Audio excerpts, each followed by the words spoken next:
Irmãos, vamos abrir as nossas Bíblias na carta aos Romanos, capítulo 8. Carta aos Romanos, capítulo 8. Vamos ler os versos. Vamos ler os versos 12 a 17.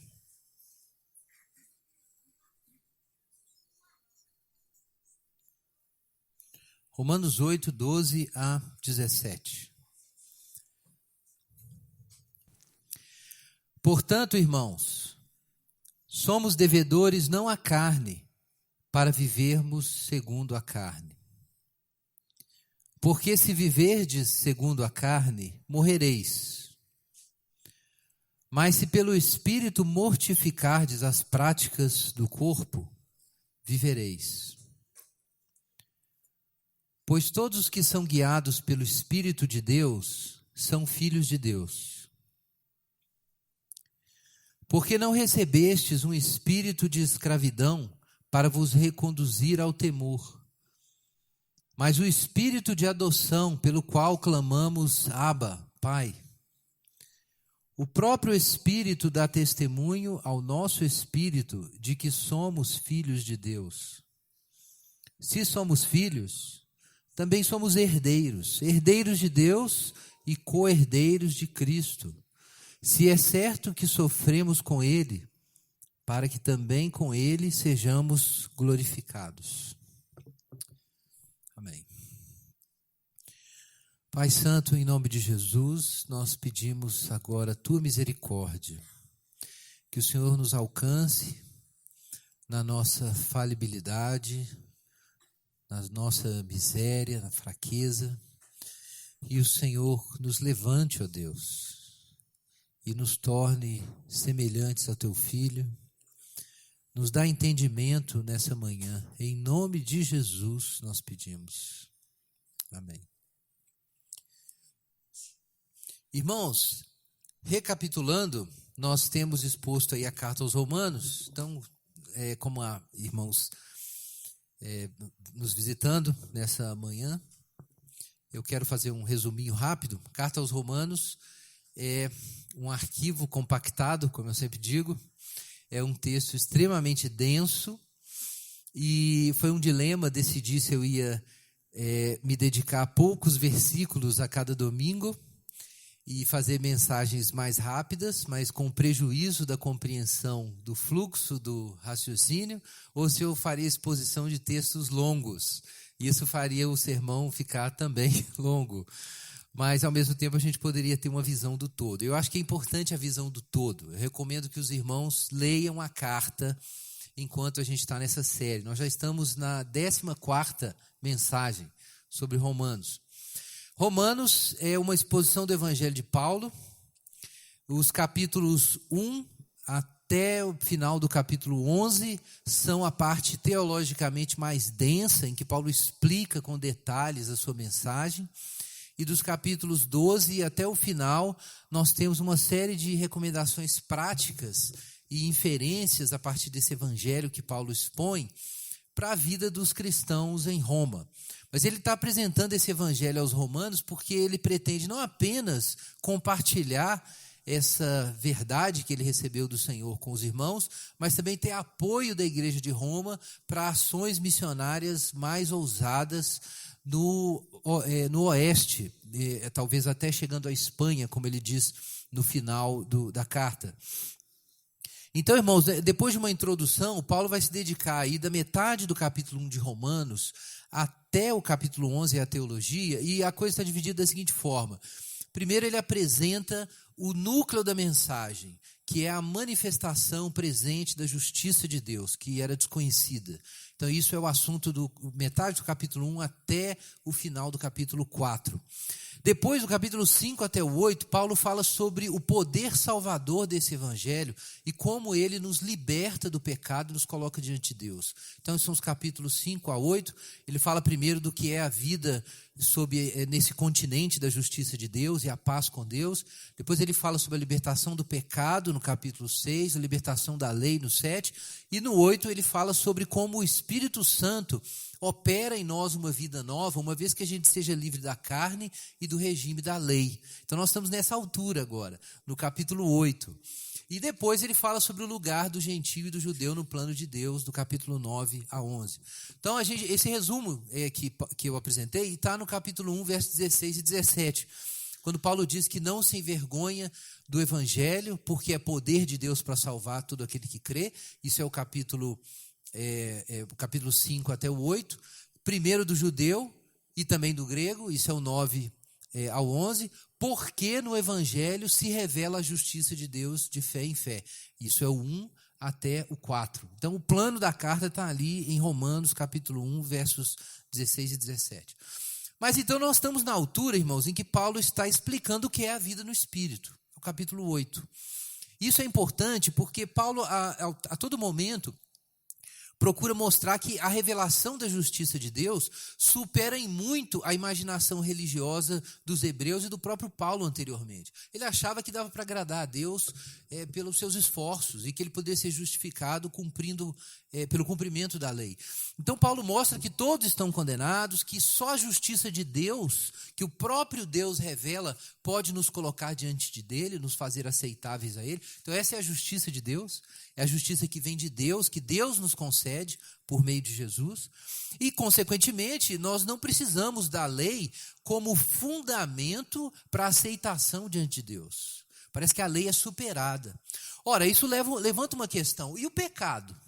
Se eu estou livre da culpabilidade do pecado, porque pela justificação eu fui posto em comunhão com Deus, como é que fica a questão da santificação? Então Paulo explica isso, que nessa vida nova que nós temos, existe libertação do pecado, porque Jesus não morreu simplesmente pelos seus pecados como uma coisa extrínseca, fora de você. Ele morreu pelos seus pecados porque você foi incluído nele. Então quando ele foi crucificado, você foi crucificado, e quando ele ressuscitou, você ressuscitou. Então, Paulo diz que é assim que o perdão de pecados acontece. Não é exatamente que o pecado é um objeto, uma roupa, um chapéu que é tirado de você e posto em Jesus. Não é isso. Jesus leva o seu pecado porque você é unido com ele. Uma vez que você é unido com ele, então o destino dele é o seu. Por isso, quando ele morre, ele leva o seu pecado. Mas aí Paulo tira uma inferência disso. Ora, então significa que quem está justificado e foi batizado, morreu e ressuscitou. É Romanos 6, ele diz isso. Então, se eu já morri, eu não posso olhar mais a ordem presente como sendo o meu destino. Eu fui liberto do pecado, mas não foi só do pecado que eu fui liberto. Eu fui liberto de toda uma velha ordem, da qual o pecado faz parte. O batismo significa isso. Então, não dá para eu olhar para o mundo como funciona hoje, como sendo o meu destino final, o meu lugar. Em outro lugar nas suas cartas, Paulo diz que, por causa da cruz, o mundo está crucificado para ele e ele para o mundo. A cruz é um não para o pecado e é um sim divino, mas também é um não para todo esse sistema presente. E você não tem como mais ficar apegado a ele, enquanto você aguarda a nova criação. Mas ainda assim fica uma questão, e a lei, que era o centro da vida religiosa judaica? Como fica a lei? Não é a lei que nos livra do pecado? Então Paulo gasta todo o capítulo 7 para explicar que não é assim, ou reforçar isso.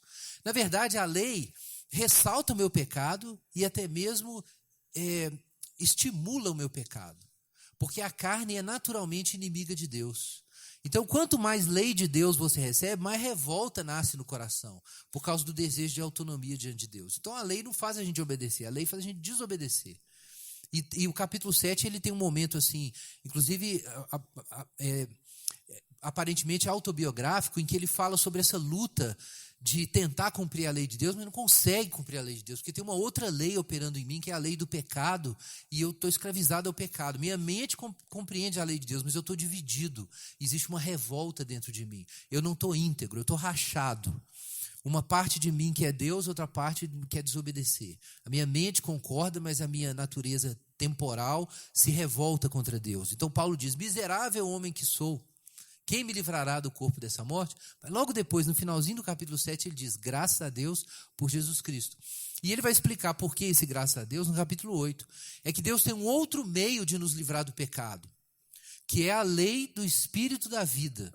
Existe a lei do pecado e da morte, que é a lei aprisionada, sequestrada, como eu disse há 2 semanas, pela carne e pelo pecado, e de certa forma produzindo sempre o efeito contrário. A lei que é para o meu bem, como ela está sequestrada pelo pecado, o pecado usa a lei para me matar. Porque o pecado, entre aspas, sabe que eu sou carnal. Então o mandamento vem e o pecado usa a lei contra mim. Então eu estou aprisionado. Aí diz Paulo, existe um outro jeito. É por isso que você tem que morrer para o velho mundo, para a carne e para a lei também. Você está morto para a lei. Porque agora existe um novo mundo, que é o mundo do Espírito Santo. Existe a lei do Espírito da vida que liberta da lei do pecado e da morte. Mas o que é a lei do Espírito da vida? A lei do Espírito da vida é, de certa forma, ainda a velha lei. Mas não é mais velha. Por quê? Porque agora a lei é escrita no coração por meio do Espírito Santo. Então, quando a lei de Deus é escrita no coração, ela deixa de ser meramente uma letra morta. Algo de vital passa a acontecer. Então, essa lei é chamada por Paulo de a lei do Espírito da vida. A lei tem um lugar. Na medida em que ela é a lei, que é registrada no coração pelo Espírito Santo, que é transformada em um princípio vital no coração pelo Espírito Santo. Então, a lei do pecado e da morte é a lei quando o ser humano tenta obedecer à vontade de Deus, sem o auxílio da graça de Deus. Então, nesse momento, ele é carnal, narcisista, autônomo, e a lei se torna lei de morte. Mas quando o homem está em comunhão com Deus por meio do Espírito Santo, então a lei pode ser cumprida. Paulo diz que a justa exigência da lei se cumpre em nós, que não andamos segundo a carne, mas segundo o Espírito. Está em Romanos, capítulo 8, versículo 4.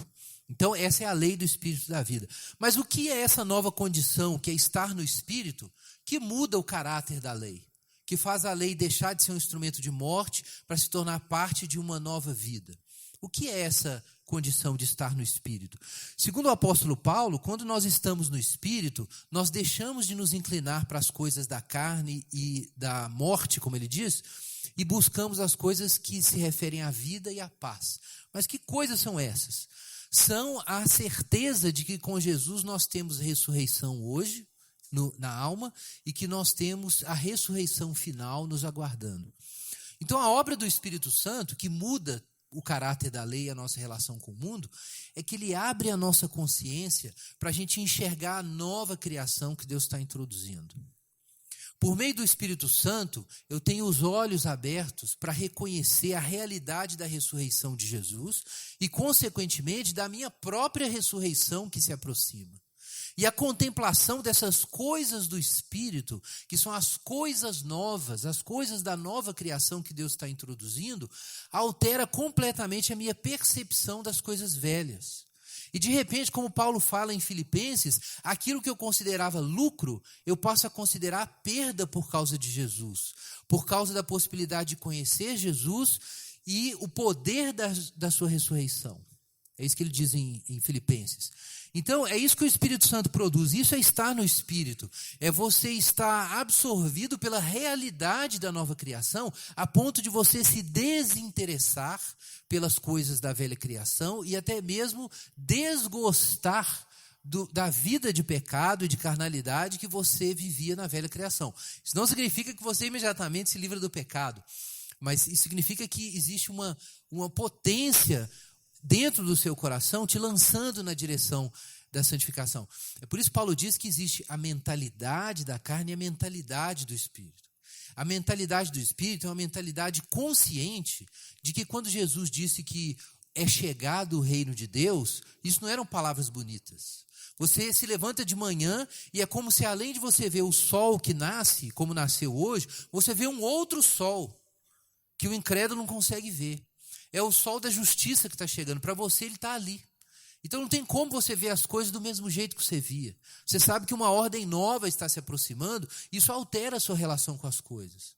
E é por isso, então, que quem está tentando obedecer a Deus simplesmente seguindo a lei, não consegue. Porque enquanto você apenas concorda com a lei na sua mente, isso não te liberta do pecado.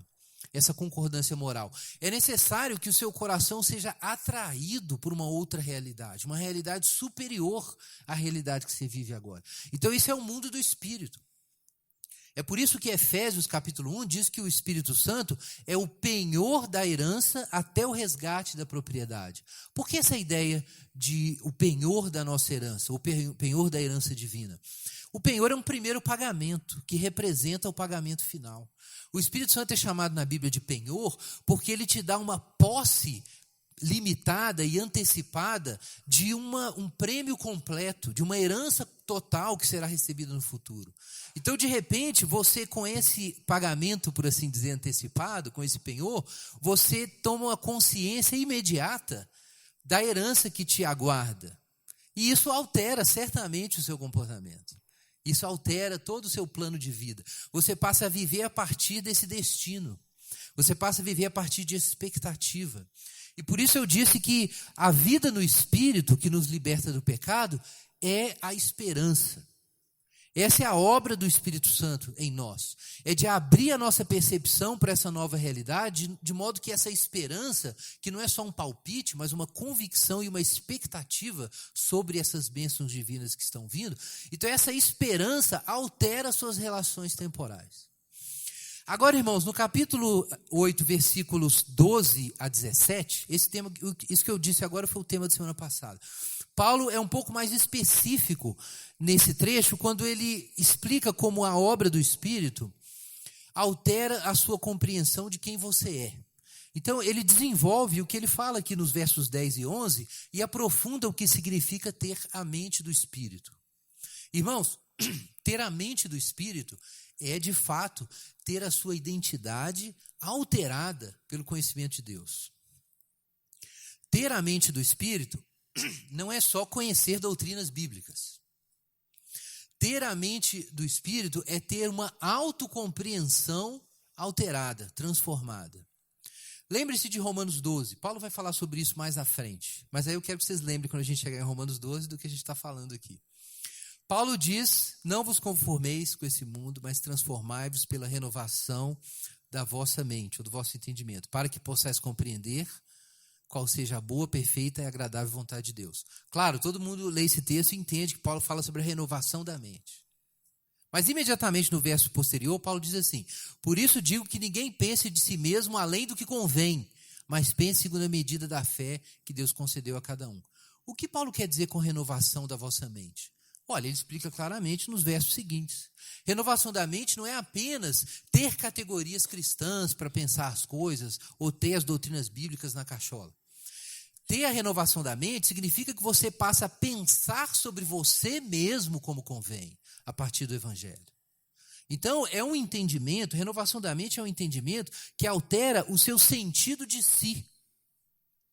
A renovação da mente altera a sua autocompreensão. É por isso que ela tem poder de mudar. Senão era só informação na sua cabeça. Renovação da mente não é informação. É você pensar sobre quem você é, imaginar quem você é e o seu destino diferentemente. Isso é renovação da mente. Então você passa a pensar a respeito de si a partir de Jesus, a partir do Evangelho e do destino que o Evangelho coloca para você. Ora, é disso que o texto fala. Veja aí, de novo. Paulo começa primeiro sintetizando o que ele acabou de dizer. Já que ele disse que a gente, para Deus nos livrar da lei do pecado da morte, ele teve que condenar a carne e crucificar a carne em Jesus. Então a lei e a carne estão, digamos assim, foram mancomunados. A lei contra a vontade dela foi sequestrada, como eu disse, mas ela está sendo usada ali pela carne contra nós. Então como que Deus faz? Ele crucifica a carne e nos livra da lei.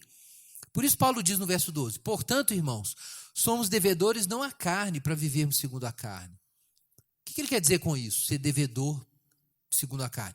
É essa obrigação sob o regime da lei de servir a Deus a partir da sua própria capacidade. É um dever impossível e por isso todos são condenados.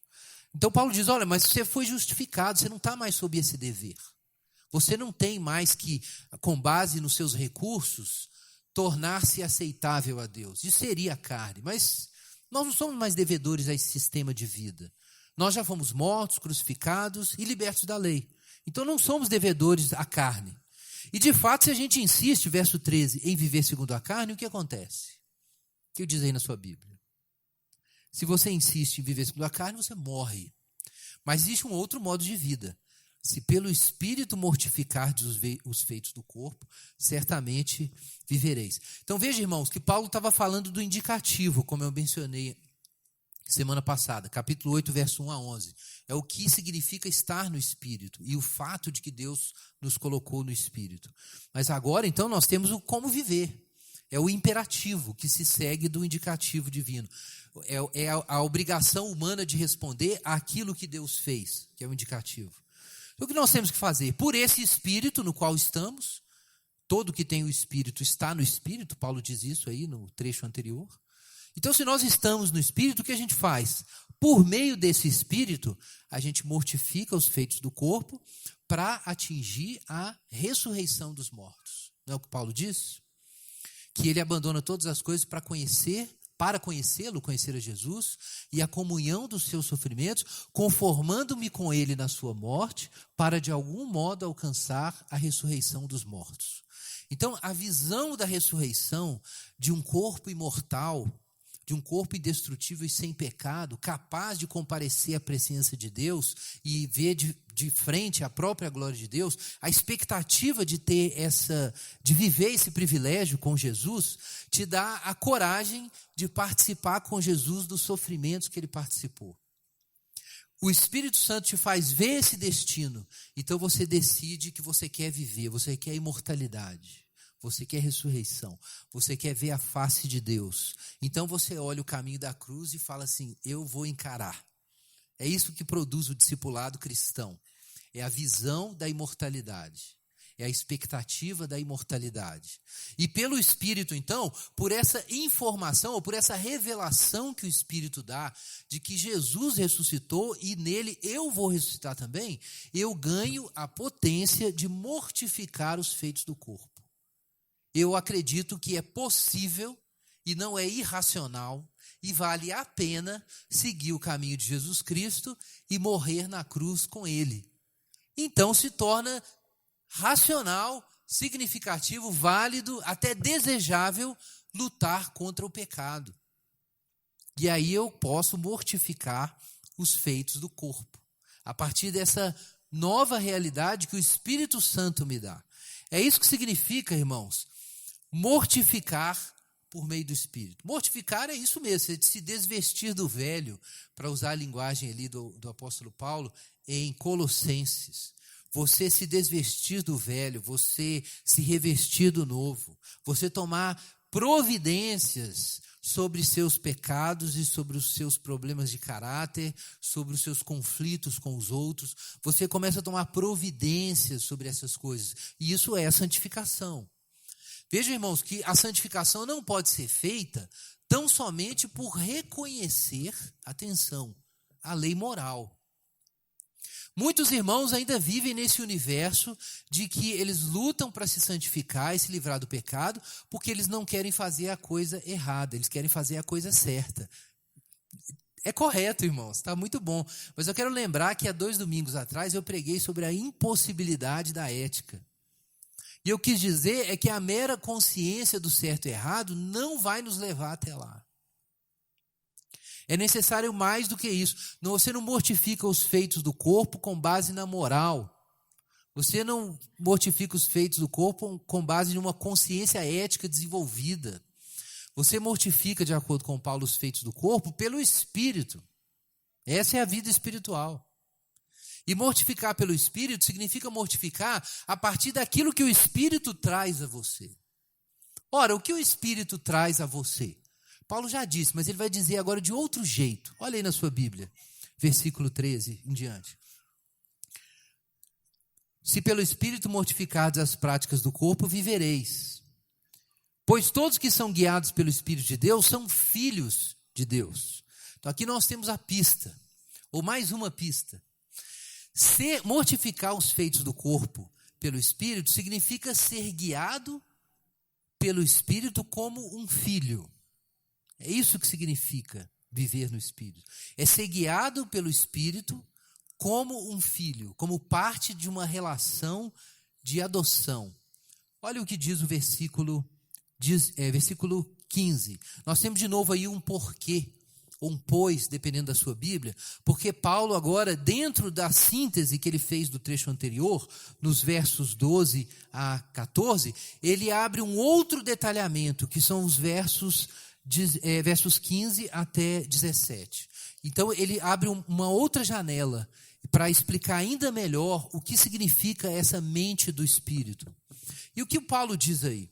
A vida carnal, como a gente mencionou, se baseia nesse desespero infinito que é o fruto da incredulidade. A vida carnal se baseia no medo, como nós já dissemos várias vezes, está escrito em 1 João, está escrito em Hebreus. Então Paulo mostra que a nova vida é nesse sentido muito diferente da velha vida, porque na vida na carne, sob a lei, você tem que cumprir a lei de Deus e não consegue, e toda a sua relação com Deus é baseada no pavor por um lado e na autoconfiança por outro. Então diz Paulo no verso 15 que nós não recebemos um espírito de escravidão para vos reconduzir ao temor. Veja que interessante, Paulo introduz um novo motivo aqui. Ele diz que a vida na carne, além de ser uma vida de escravidão ao pecado, uma vida de escravidão à lei, de fracasso no cumprimento da lei, ao mesmo tempo uma vida de orgulho, porque você tem que confiar na sua capacidade de agradar a Deus, quando você está vivendo na carne sob a lei, para ser aceito por Deus. Então Paulo diz aqui que essa vida é uma vida de escravidão e medo. Por isso que ele diz que a nova vida não reconduz ao temor. Por que não reconduz? Porque é onde você estava antes. É o medo. Irmãos, um traço da vida carnal é exatamente esse, o medo, o pavor. É um desespero infinito por causa dessa sensação de que eu estou solto no vazio. Eu estou desamparado. E se eu não tomar providências a respeito de mim, ninguém tomará. Já que Deus me abandonou, então eu vou construir uma ponte até lá. É claro que isso é absurdo, mas essa é a mente da carne, ela é inimiga de Deus. Ela alega que pode chegar ao aperfeiçoamento e ao destino que Deus estabeleceu, mas ao mesmo tempo ela se engana crendo que pode fazer isso por conta própria. É como se o homem dissesse que ele pode chegar a Deus sem a ajuda de Deus. Ora, o que é chegar a Deus sem a ajuda de Deus? Isso é idolatria. Isso é exatamente você construir a imagem falsa da divindade, como se Deus não estivesse presente. Então você substitui a realidade da presença de Deus por uma representação de Deus que você inventou, que é o seu caminho para Deus. É idolatria. Então os pagãos tinham sua idolatria, os hebreus tinham a sua idolatria, a confiança na obediência à lei como um meio de chegar a Deus. O homem moderno também tem seus ídolos. Quando ele acredita, por exemplo, que a realização sentimental vai fazer dele um homem completo. Isso é um ídolo. E também ninguém chega nisso. Isso é um ídolo. Ou então a expectativa de que eu vou ser uma pessoa completa quando eu for completamente emancipado das forças opressivas do patriarcalismo moderno, sei lá o quê. Ou então, quando a pessoa acredita que por meio do avanço na carreira, ela vai chegar lá e vai ser uma pessoa completa, integral e assim por diante. Apesar de não se falar de Deus, são formas modernas de autossalvação e, consequentemente, de orgulho. Só que, como dizia Salomão, o que está torto não se pode endireitar. E o que está vazio, você não consegue encher. O homem nunca chega lá, o homem nunca fica bom, nunca fica justo, nunca fica completamente feliz, nunca é completo, e no fim o espectro da morte está sempre ali diante dele. Em algum momento ele vai se materializar. Então não existe como realizar isso sem Deus. Por causa dessa condição, existe um medo profundo. Por que o homem luta para fazer algo a respeito de si mesmo? Por causa do medo. Todo mundo já ouviu, ou talvez teve uma experiência assim, de repente você se desesperar numa piscina. Eu aprendi a nadar assim. Minha tia me jogou na piscina. E ela está aqui entre nós. Mas eu aprendi a nadar. Obrigado, tia. Eu já liberei perdão, como diz os crentes, né? Eu já liberei perdão. Mas eu sempre lembro. Mas o que acontece quando uma pessoa está assim se debatendo? A gente sabe disso, que o medo pode até fazer a pessoa se afogar. O pavor faz ela ter um comportamento que pode ser autodestrutivo. O que acontece é que quando o homem se aliena de Deus, ele entra nessa condição do tormento, de um pavor infinito, que pode estar suprimido, mas está lá. Daí que 1 João é muito claro sobre isso. Eu já mencionei para os irmãos que o contrário do amor realmente é o medo, de acordo com as Escrituras. Vejam só.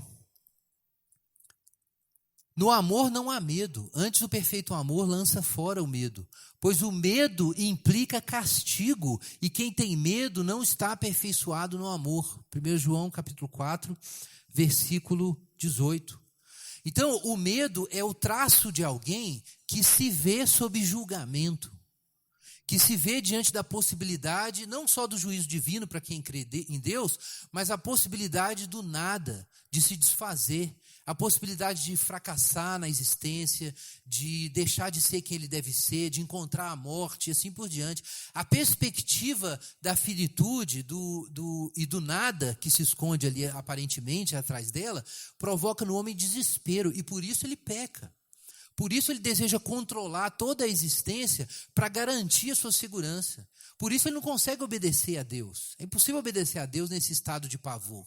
É como um afogado que luta e pode até matar uma outra pessoa naquele momento de desespero, se ela se aproxima. Então essa é a condição do homem caído. Ele está apavorado, está atormentado pela possibilidade do nada que está se aproximando. E por isso ele vai fazer o que ele precisar fazer para ser feliz. E aí ele vai pecar. E ele pode até achar a lei de Deus ótima, mas ele não vai cumprir.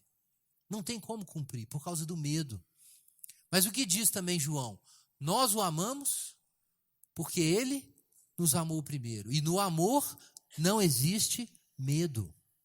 Então toda a questão é que o regime da lei e da carne é também o regime do medo.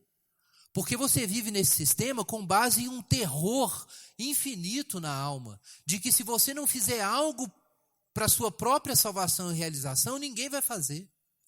Se você não se garantir, Deus não vai te garantir. Então, por causa desse medo, você vai correr atrás da sua felicidade. E se precisar matar alguém, você mata. E se for Jesus, você mata também. E aí você peca. Então, por isso, o novo regime no qual você mortifica o pecado tem que lidar com o medo. E como é que no novo regime, que é o regime do Espírito, o medo é tratado? Veja o que diz o nosso texto. Não recebeste o espírito de escravidão para reconduzir ao temor, mas o espírito de adoção pelo qual clamamos Abba, Pai. Ora, essa é a força da obra do Espírito Santo na alma. É que o medo é dissolvido. O pavor é eliminado. Uma vez que o amor entra, o medo é lançado fora. E agora você sabe, por causa dessa nova relação com Deus, que você tem segurança eterna. É disso que o nosso texto fala, quando ele diz que nós recebemos o espírito de adoção. O que significa adoção? Significa que você não está mais desamparado. Adoção significa que não existe mais castigo. Não existe mais condenação. Não existe mais a possibilidade de não ser, de você perder a oportunidade de ter valor, de ter sentido, de ser feliz e assim por diante. Ser adotado por Deus significa que tudo está absolutamente ganho. Significa que o que está oculto atrás da finitude não é o nada. O que está por trás da finitude é o infinito positivo, que é o próprio Deus. Então isso significa que você não precisa mais ter sua vida governada pelo medo de não ser completo, pelo medo de não chegar no que a Bíblia chama de perfeição, de aperfeiçoamento. No caso dos hebreus era chamado de ser justificado. No caso do homem moderno é ser feliz ou ter sucesso na vida, coisa assim. São os ídolos atuais, são formas atuais de autossalvação, como eu disse. Então, irmãos, o Espírito Santo, ele entra no nosso coração e produz a consciência da adoção. Porque quem adota é o Pai. A adoção é feita por meio de Jesus. Mas como é que nós sabemos que estamos adotados?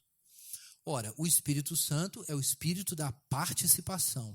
Lembre-se disso, o amor de Deus, o Pai, a graça de Jesus e a koinonia, é o termo grego, a comunhão do Espírito Santo, a participação do Espírito Santo. Os dons vêm do Pai, são dados a nós pela obra de Jesus, mas são experimentados pessoalmente pela atuação do Espírito Santo. Por isso existe o Pai, existe Jesus, que é o nosso irmão mais velho, e existe o Espírito de adoção, que nos faz viver a relação que Jesus nos concede. Então, o Espírito de adoção produz dentro de nós, atenção para isso, uma nova percepção de Deus.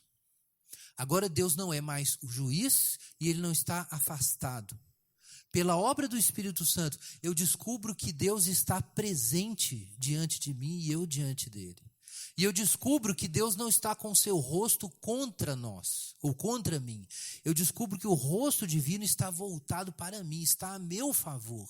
É por isso que aqui em Romanos 8, capítulo 13, Paulo diz, se Deus é por nós, quem será contra nós? Por que ele diz isso? Ele está explicando o que é o testemunho do Espírito Santo. Quando o Espírito Santo, que é o Espírito de adoção, entra em nós, nós descobrimos que Deus é por nós. Você descobre isso pessoalmente, existencialmente, que Deus está com você, que Deus é por você. Então, o medo desaparece e você pode dizer com essa cara lavada que, como diz o texto, quem será contra nós? Não existem mais inimigos. Então não existe mais medo. E os inimigos que há são aparentes. É isso que Romanos 8, capítulo 31 ensina. Que nenhum deles pode de fato nos afastar do amor de Deus. Que nenhum deles pode vencer o bloqueio do amor de Deus que nos cerca por todos os lados. Então, essa consciência de que Deus é por mim, por causa de Jesus, essa consciência elimina o medo do coração. E, de acordo com 1 João, é ela que torna possível que você não apenas ame os outros porque é seu dever, mas que você ame os outros porque, como Deus já cuida de você, você não precisa mais ficar ocupado o tempo inteiro com você. Essa é a questão. Por isso o amor cristão não é meramente um dever ético. É o resultado do impacto da onda do amor divino. É um movimento que você reproduz. Ele vem de fora de você. Ele nem é mérito. Porque você só ama porque, por ser amado, a sua relação com as coisas é alterada. O medo não se interfere mais, de modo que você tenha que manipular o mundo e os outros para eles servirem à sua causa. Deus cuida da sua causa. Então não há mais medo, então eu não vou mais violentar o outro. Eu não preciso mais usar o outro. Eu não preciso ficar preso num círculo narcísico. Eu posso enxergar o mundo como um lugar de serviço, como Jesus fez, e não como um lugar do meu reino. Então, irmãos, isso é o produto da obra do Espírito, é saber que você está diante de Deus e Deus está diante de você, e o que isso produz imediatamente? Oração. Com base no Espírito de adoção, o que o bebê faz quando ele nasce? Ele chora, não é isso? A primeira coisa, dá um sapinho e ele dá uma chorada. Então pensa nisso, que assim que a nova vida, a vida espiritual penetra na alma de alguém, a primeira coisa que vai surgir é isso, é o olhar para cima e essa oração, Abba, Pai. Pode até não ser com essas palavras, pode ser, a pessoa pode não saber orar, mas é isso que ela faz. Ela imediatamente olha para cima e vê em Deus essa relação, que é a relação que Jesus tinha com Deus. Isso é a fonte de toda a vida espiritual e de toda a santificação. É você começar a olhar a Deus do jeito que Jesus olhava a Deus, porque Jesus foi o primeiro que orou, Abba, Pai.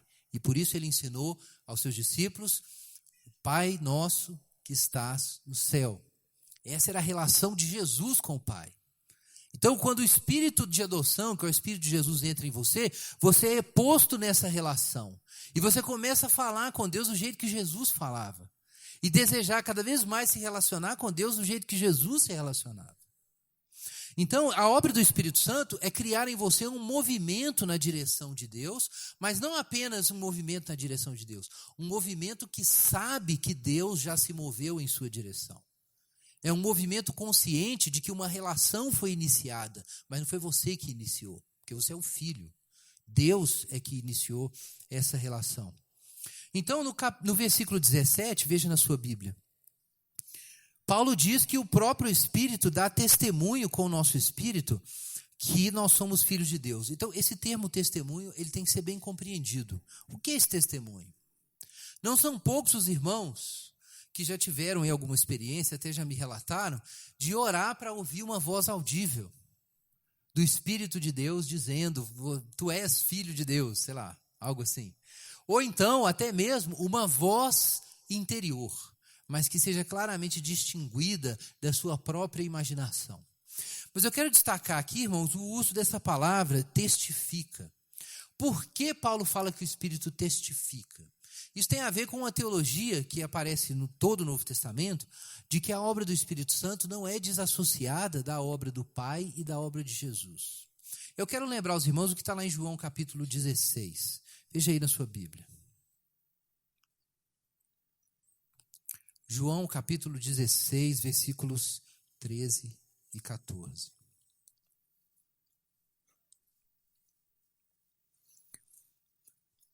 João 16, 13 e 14. Quando, porém, vier o Espírito da verdade, atenção, ele vos guiará a toda a verdade.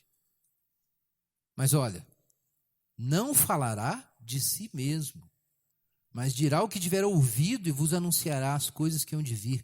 Ele me glorificará, pois receberá do que é meu e o anunciará a vós. Irmãos, o Espírito da verdade, ele traz a verdade, mas ele não traz a verdade independentemente da pessoa histórica de Jesus Cristo. A verdade que o Espírito Santo testifica é a verdade que está encarnada na pessoa de Jesus e ensinada pela pessoa de Jesus. Por isso muita gente tem dificuldade, muitas pessoas falam assim, puxa, eu queria ouvir a voz de Deus, eu queria que o Espírito Santo falasse comigo, mas nunca meditam sobre a pessoa de Jesus, nem leem a palavra de Jesus, que é a Bíblia. Mas isso não vai dar certo, porque o Espírito Santo não fala de si mesmo, ele fala das coisas que o próprio Jesus manifesta. O Espírito Santo deseja que nós olhemos para Jesus, ele é o Espírito da verdade, porque ele testifica de Jesus Cristo. Você não vai encontrar a voz divina tentando acessar algo diretamente pelo Espírito Santo e ignorando a pessoa de Jesus, a palavra de Jesus, o Evangelho de Jesus. Não funciona. Crente que não lê a Bíblia não ouve Deus. Fica confuso. Não sente a presença de Deus. Não se lembra do que Deus fez por ele. Não tem o coração aquecido. Às vezes fica buscando uma coisa externa, vai num cultão aí de louvozão para ver se ele fica animado e sente uma coisa, mas é tudo externalidade. Para você sentir o coração aquecido, como dizia John Wesley, você tem que ouvir o Evangelho. E você tem que meditar no Evangelho e se aproximar de Jesus por meio do Evangelho. E o Espírito é o Espírito da verdade. Então, esse testemunho do Espírito Santo, irmãos, na alma, não é dissociado do Evangelho. Isso está lá em Romanos 5, Paulo já tinha dito isso. O amor de Deus é derramado em nossos corações pelo Espírito Santo que nos foi outorgado. Quer dizer, esse saber do amor divino é o Espírito Santo que traz. Mas logo depois Paulo diz assim, porque Deus prova o seu amor por ter Cristo morrido por nós, sendo nós ainda pecadores. Ora, se o Espírito Santo derrama o amor no meu coração, por que eu preciso olhar para a cruz de Cristo para ter uma prova? É porque o amor de Deus é derramado no meu coração pelo Espírito, quando o Espírito me faz reconhecer a realidade desse amor na cruz. O Espírito não testifica do amor de Deus no seu coração sem fazer você ver que esse amor está demonstrado e aconteceu historicamente na cruz. Então os reformadores diziam isso, que o Espírito Santo vem sobre a palavra. Assim como o Espírito Santo desceu sobre Jesus no dia do batismo, quando veio aquela voz, esse é meu filho amado em quem me comprazo, você não encontra o Espírito Santo se você não achar onde Jesus está. O Espírito Santo é derramado sobre Jesus, não é sobre tudo, é sobre Jesus. E quando você procura Jesus, quem você encontra junto com Jesus? O Espírito Santo, que testifica de que Jesus é de fato o Filho de Deus. O Espírito Santo desce e o testemunho vem. Então o que acontece? Para você que crê em Jesus, segue Jesus e olha o Evangelho e assume a verdade do que o Evangelho diz, então o Espírito Santo, aí sim, o Espírito Santo testifica de que essa adoção que Deus realizou por meio de Jesus é real para você. É isso que acontece. O Espírito Santo testifica, então, com o seu Espírito, dessa relação que é dada por meio de Jesus. Irmãos, vejam então como é necessário o testemunho interno do Espírito Santo, essa doutrina central da teologia da reforma. Não há santificação e não há vida espiritual. Não há a mentalidade do Espírito sem o testemunho interno do Espírito, te fazendo se descobrir filho de Deus, se encontrar amado por Deus e reconhecido por Deus. Irmãos, isso é o centro de toda a vida espiritual. O centro da vida cristã não é nem mesmo, atenção, a nossa obediência a Deus. Porque a nossa obediência a Deus é o que nós fazemos em resposta. O centro da vida cristã não é o que nós fazemos. O centro da vida cristã é o que Deus faz. Por isso, o centro da vida cristã é a consciência da graça de Deus, da proximidade de Deus, da realidade do amor de Deus por mim. É a segurança cristã que consola a alma e te liberta desse pavor que governa o coração dos homens caídos. É necessário que o seu coração seja governado pela segurança do amor divino. Como diz João, nós conhecemos e cremos no amor que Deus tem por nós. É isso. Isso é a obra do Espírito Santo, é te colocar nessa relação. A partir dessa relação é que se pode mortificar os feitos do corpo. É a partir dessa relação. Vocês já viram uma pessoa apaixonada, como ela se comporta diferente? Não é verdade isso? Então pensa que isso é o que acontece. Entrar nessa nova relação é que altera a sua vida. Entrar nessa nova relação é que muda o seu comportamento. Então é claro, você tem que lutar contra o pecado. Então se existe pecado na sua vida, você deve se entristecer, você tem que querer lutar contra isso. Mas quando você fracassa em lutar contra isso, você nunca deve pensar que você precisa primeiro se remendar para depois se aproximar de Deus. Por quê? Porque só na potência do amor de Deus é que você vai vencer o pecado. Se você tentar vencer o pecado primeiro para ficar com Deus depois, você está lascado. Isso é o caminho da carne. Se você fracassa, você precisa de mais de Deus. E Deus sabe disso. Você precisa de mais consciência de que Deus está presente do que você tinha antes. Você se enganou e achou que Deus estava ausente, por isso você pecou. Você pecou porque você se apavorou. Você pecou porque você se desesperou e achou que se você não tomasse providências a respeito de você, você não ia ser alguém, não ia ser feliz. É por isso que você pecou. Então você precisa de mais Deus e não menos Deus para lidar com o pecado. E quando você tenta lidar com o pecado primeiro, você entrou no regime da carne, da lei e do pavor. É necessário ir a Jesus e experimentar de novo e se recobrar a consciência do amor de Deus. E isso é a obra do Espírito Santo no Evangelho. Agora, o que o Espírito Santo nos dá? Não apenas a consciência de que somos filhos de Deus, verso 16, mas veja o verso 17. Olha aí. Se somos filhos de Deus, somos também herdeiros de Deus e co-herdeiros de Cristo. Se é certo que sofremos com Ele, para que também com Ele sejamos glorificados. Vejam aqui, irmãos, que o Espírito Santo nos dá uma consciência de quem somos, mas há algo dinâmico aqui. Não é só que eu sou filho de Deus. Atenção, eu tenho essa relação com Deus. Deus é por mim. Mas Paulo diz que tem mais aqui. Se o Espírito Santo testifica no meu coração que eu sou filho de Deus, ele me faz ver não apenas que eu tenho essa nova relação com Deus por meio de Jesus, mas que eu tenho um novo destino. Não é só o que eu sou agora, é um destino.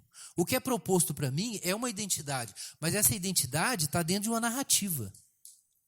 Então o Espírito Santo diz que eu sou filho de Deus, mas diz também que eu sou herdeiro de Deus, que eu sou co-herdeiro com Cristo, que a ressurreição e todas as coisas novas que Jesus experimentou são o meu destino, e que para eu chegar lá eu preciso sofrer com Ele e passar pelo mesmo caminho que Ele passou.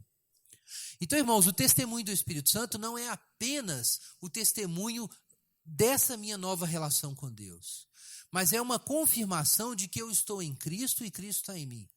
É uma confirmação de que eu fui chamado e introduzido na história de Jesus, de modo que a minha relação com Deus e o meu destino são a relação que Jesus tem com Deus e o seu destino.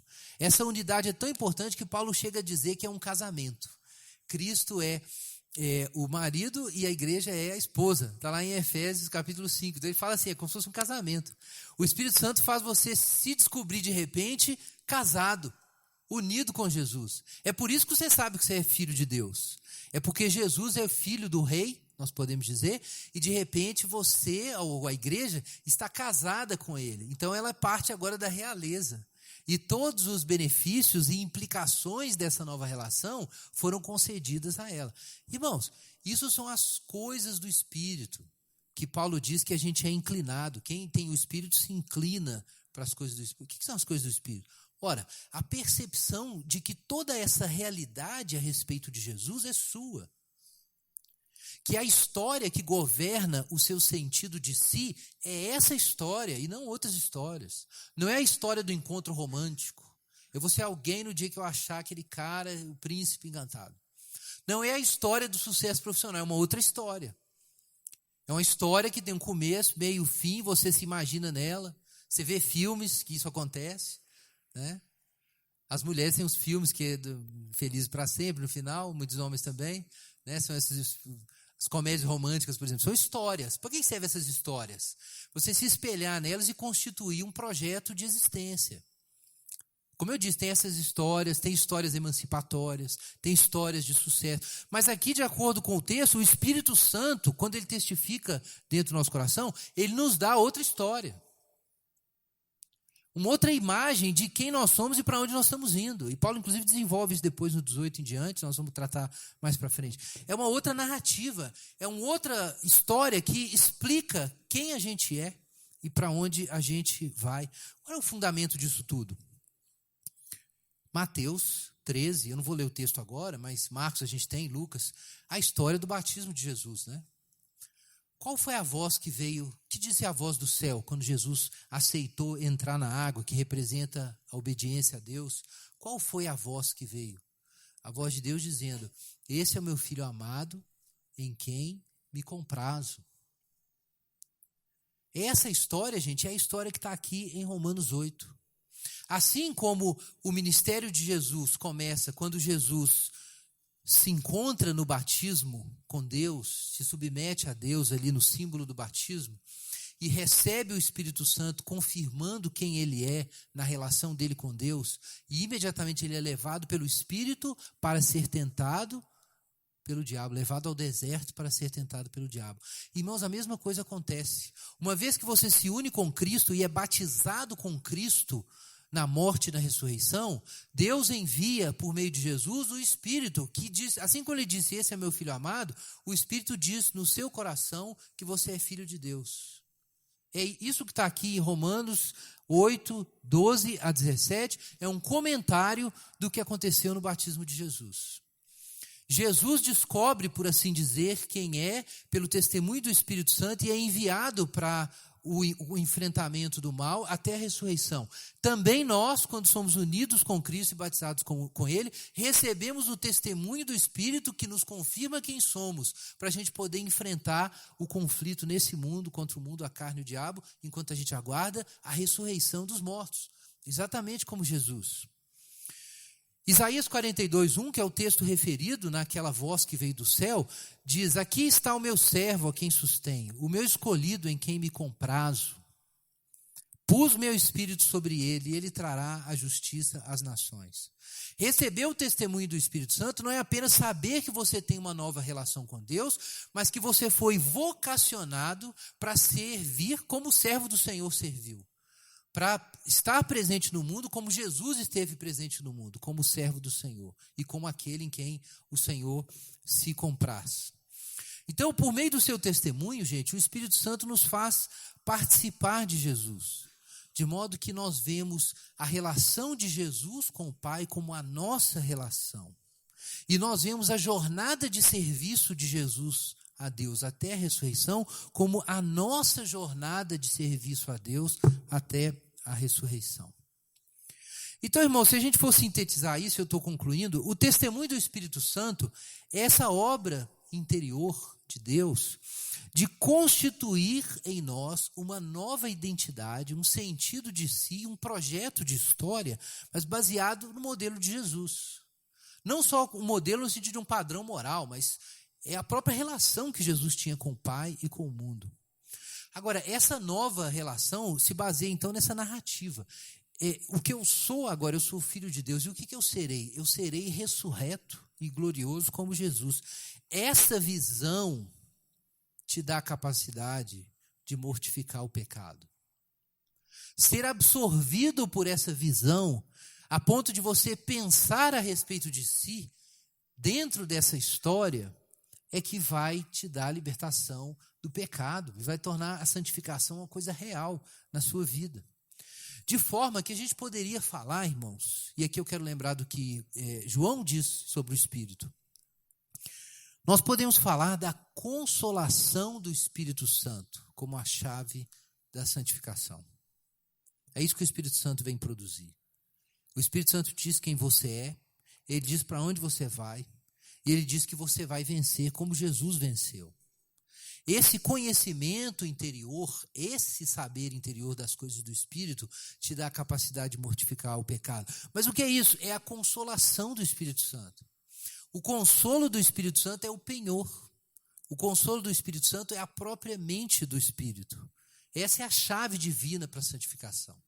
E aqui, em conclusão, eu quero lembrar uma frase que a gente tirou do Catecismo de Heidelberg e que a gente repete sempre quando a gente faz os estudos aqui fundamentais na nossa lista de perguntas, né, no discipulado aqui na Igreja Esperança. Então a pergunta é: qual é o seu único consolo na vida e na morte? Lembre-se disso. Por que o Catecismo de Heidelberg começa falando do consolo? Porque os reformadores sabiam muito bem que só existe nova vida se existe o consolo do Espírito Santo na alma. Só o consolo do Espírito Santo no seu coração pode te tornar um cristão. Padrões morais, tentar imitar Jesus, tudo isso é necessário, mas é impossível sem o consolo do Espírito Santo. E quando você tem o consolo do Espírito Santo, você pode dizer a resposta, como está lá no catecismo. Mas não só aquilo, mas a princípio, acima de tudo isso, que o seu único consolo na vida e na morte é o seu fiel Salvador, Jesus Cristo. Ter o consolo do Espírito Santo significa que você sabe que por causa de Jesus, você está nas mãos de Deus. Amém? Vamos orar. Enquanto os irmãos distribuem os elementos, eu quero te desafiar a pedir isso a Deus. Porque você pode ser um cristão e ter o Espírito Santo e ainda assim não andar no Espírito Santo. Você pode ser um cristão, ter o Espírito Santo, mas não permitir que a sua vida seja governada por esse consolo. Então peça isso a Deus. Que esse testemunho de Deus tenha um lugar diferente e central na sua vida, nos seus projetos, na sua busca de felicidade, sua visão de quem você é. Vamos orar enquanto os irmãos distribuem os elementos para a gente participar da ceia.